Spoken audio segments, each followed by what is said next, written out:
Hello guys, welcome back to my YouTube channel. आज हम psychology के उन सीक्रेट को जानेंगे जो आपने किसी लोगों को नहीं बताई होगी। तो वीडियो को अंत तक बनी रहिए। वीडियो को अंत तक जरूर देखिए, क्योंकि इस वीडियो से आपकी सोशल इमेज बदल सकती है। तो दोस्तों, वीडियो बहुत लंबा होने वाला है। आज का हमारा अध्याय है 5। हम इसमें पढ़ेंगे लोगों को पढ़ने की कला। तो चलिए दोस्तों, चल करते हैं। वीडियो को अंत तक बनी रहिए।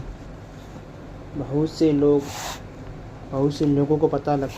को लगता है कि संदेश केवल शाब्दिक होते हैं, जबकि अधिकांश संचार अशाब्दिक होते हैं। यह पूरी तरह से गलत धारणा है, बल्कि 80% से अधिक संवाद हम स्वयं, इमोशनल एक्सप्रेशन और बॉडी लैंग्वेज की मदद से करते हैं। अगर आप लोगों को पढ़ना चाहते हैं तो अब आपको इन सभी गैर मौखिक संकेतों में महारत हासिल करनी होगी। हम इन सभी के बारे में विस्तार से बात करेंगे। माइंड कंट्रोल और मैनिपुलेशन के चरण दो में लोगों को पढ़ने की कला का इस्तेमाल किया जा सकता है। हमने पिछले अध्याय में चरण 1 पर बात की थी।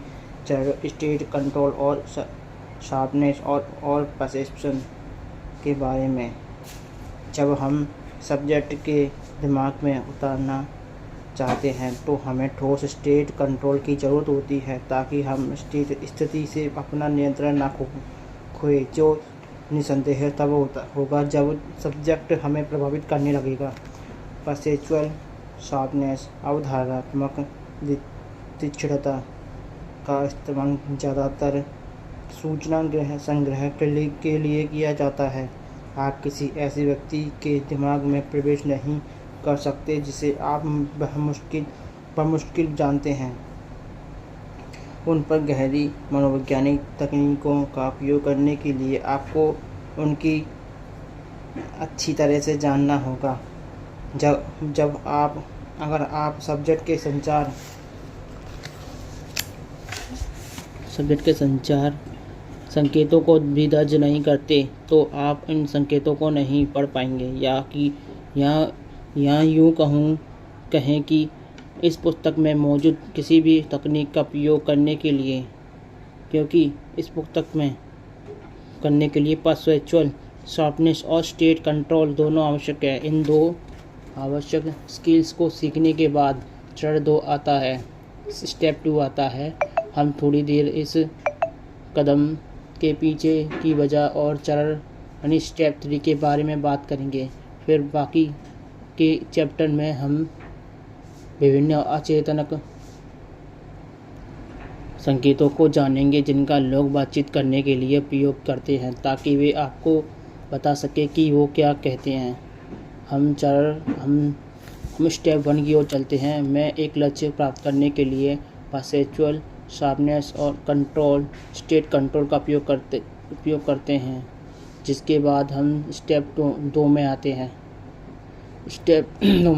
इसमें हम उनके अचेतन संपर्क संकेतों की नकल करते हैं जब हम किसी अदृश्य चीज़ के बारे में बात नहीं कर रहे हैं। जब हम कहते हैं कि सब्जेक्ट संपर्क के अचेतन संकेत दिखाता है, तो हम स्पष्ट आदतों के बारे में बात करते हैं। कोई भी उन्हें पहचान सकता है। पर्याप्त मजबूत अवधारणात्मक तीक्ष्णता के बिना आप उन्हें आसानी से अनदेखा कर सकते हैं। वे किसी प्रकार के व्यवहार हैं। वे शरीर की भाषा के विभिन्न व्यवहार हैं, जैसे वह कंसेप्ट जिन्हें हम अपनी आवाज़ का उपयोग करके अलग अलग तरीकों से व्यक्त करते हैं, वह संदेश जो हमें आँखों के संपर्क में अलग अलग स्तरों के सामने वाले तक पहुँचाते हैं। यह वह संदेश जो हम चेहरे के भावों को माध्यम से दूसरों तक पहुँचाते हैं। इस अध्याय का दूसरा भाग संपर्क के इन सभी अलग अलग संकेतों के पीछे की मूल अर्थों से संबंधित है।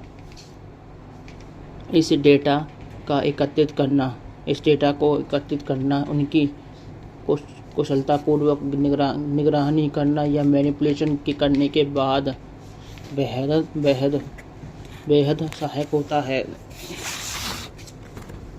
लेकिन पहला खंड इस बारे में नहीं है। माइंड कंट्रोल और कंडीशनिंग में हम इन अचेतन संचार संकेतों पर ध्यान केंद्रित करते हैं, क्योंकि वे चरण 2 पर लागू होते हैं।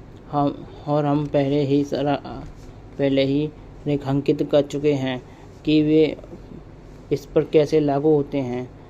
आपको इन संकेतों की नकल करनी होगी जो सब्जेक्ट आपका दिखा रहा है।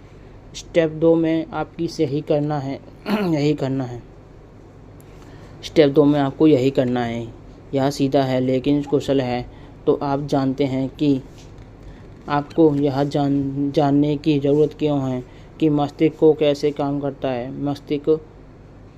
करता है, विशेष रूप से यह कि अवचेतन कैसे काम करता है। डार्क साइकोलॉजी में हम जिन रोमांचक विषयों पर शोध करते हैं उनमें से एक अचेतन मन है। हम सभी जानते हैं कि अचेतन मन क्या है, लेकिन आसान भाषा में कहूँ तो हम जो भी चीज़ जानते हैं वह अचेतन मन में होती है, लेकिन हम उन सभी चीज़ों को समझ नहीं पाते। जैसे आप साइकिल चलाते हैं लेकिन सक्रिय रूप से खुद को बैलेंस करने के बारे में नहीं सोचते, या आप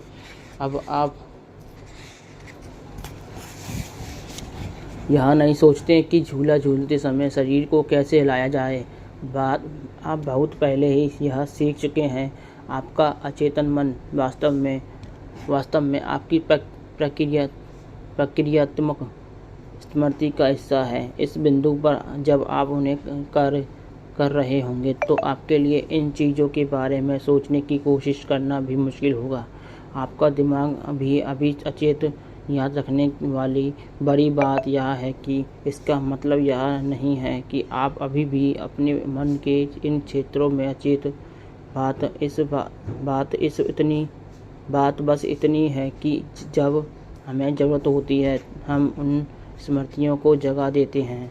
इसके अलावा कभी कभी हम उनका उपयोग करते हैं तो हमें वास्तव में उन्हें सचेत करने की ज़रूरत नहीं होती। जैसे कि हम बाइक चलाते हैं, हम इस पर निहित प्रक्रियात्मक स्मृति यानी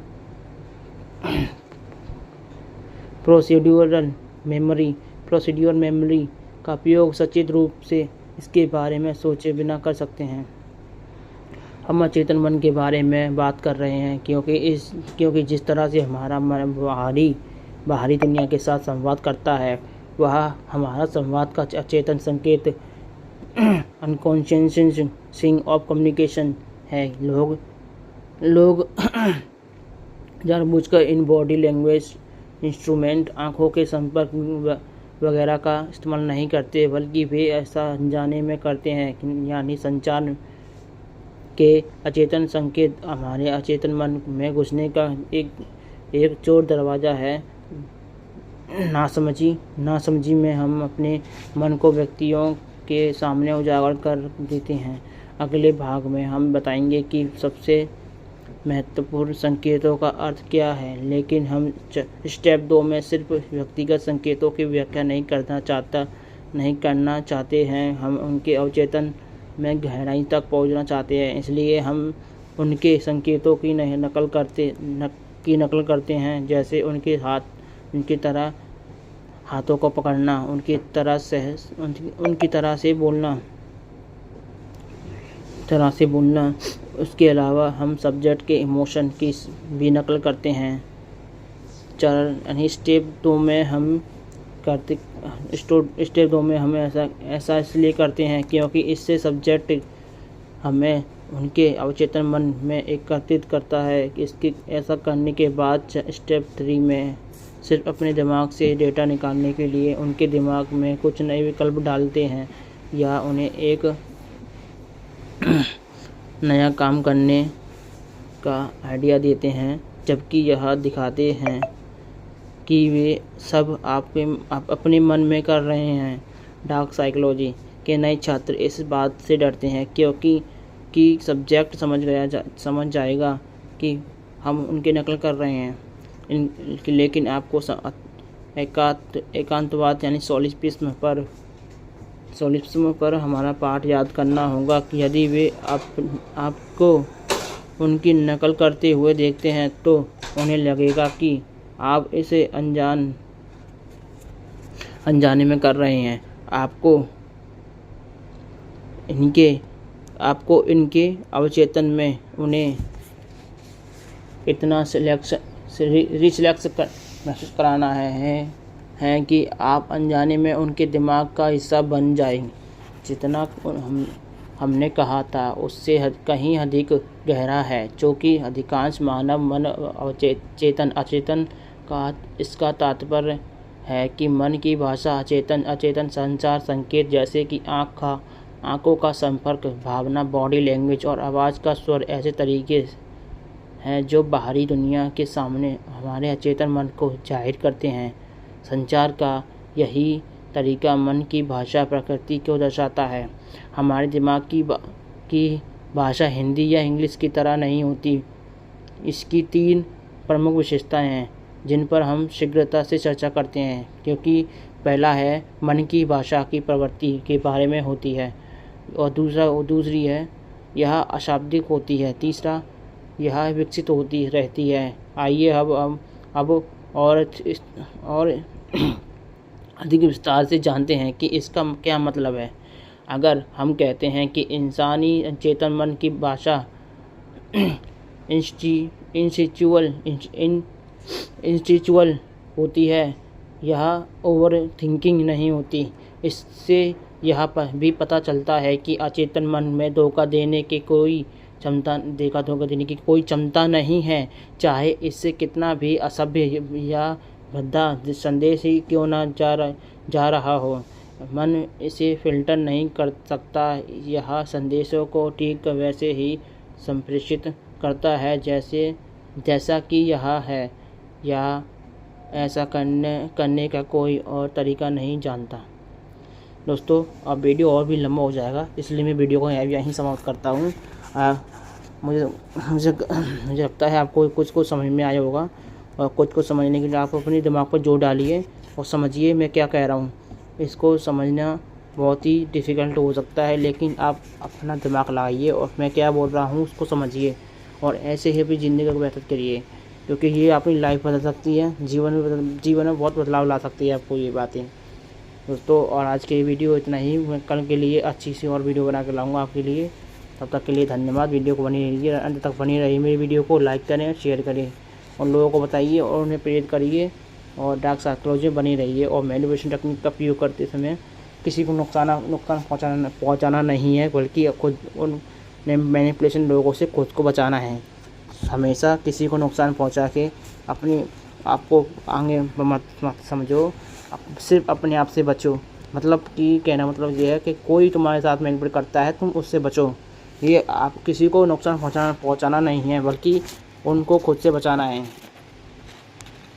ठीक है दोस्तों, तो वीडियो को कल मिलते हैं इस पार्ट पे। वीडियो लंबा हो जाएगा, इसलिए मैं इतने बना रहा हूँ। तो वीडियो अच्छी लगे लाइक करें, शेयर करें एंड सब्सक्राइब करें। बाय।